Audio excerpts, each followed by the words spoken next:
Alors, je voudrais rétablir quelque chose. Allez-y. Il n'y a pas moins de fonds publics pour l'action sociale. On reste un pays en croissance.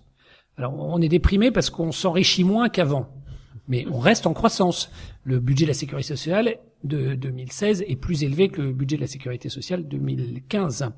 Et ça sera probablement pareil pour 2017. Donc, il faut le rappeler quand même parce que s'il y a moins d'argent de fonds publics pour les associations, c'est pas qu'il y a moins de fonds publics en général. C'est aussi des choix de gestion et qui sont faits par un mode qui, enfin, ce qu'on dit, on passe de la subvention au marché public.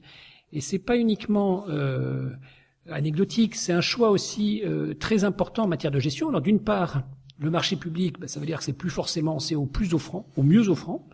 Donc il y a de l'argent qui part ailleurs que pour les associations. Alors les associations peuvent... Il peut partir où alors cet argent? Il peut partir dans n'importe quelle entreprise. Si vous avez une crèche, vous voulez ouvrir une crèche dans une commune et que vous faites un appel d'offres, n'importe quelle entreprise peut dire tiens, moi j'ouvre la crèche. Et c'est de l'argent public qui part dans une entreprise privée. Alors c'est pas forcément grave, ça peut être bien. Et puis quelquefois les associations, elles aussi, et notamment les entreprises d'insertion, prennent des marchés à des entreprises privées, donc ça peut marcher dans les deux sens.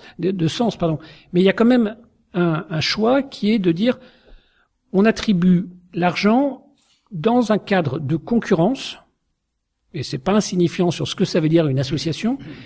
Et deuxièmement, c'est la puissance publique qui décide comment elle attribue l'argent.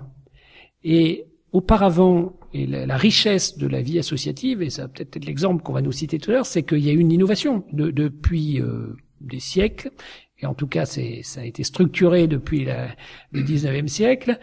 Des individus se sont associés, ont innové, ont créé des choses. Et ensuite, l'État a repris ça. Mais c'est assez institutionnalisé. Et là, on est en train de basculer dans un système où c'est forcément l'État qui définit le besoin et qui lance l'appel. Ça pose une vraie question sur comment est-ce qu'on répondra aux besoins de demain, parce que l'État, il sait pas quels sont les besoins de demain. Alors que les gens sur le terrain, ils innovent, ils tentent des trucs, ça marche pas, et puis quand ça marche, ça peut être institutionnalisé.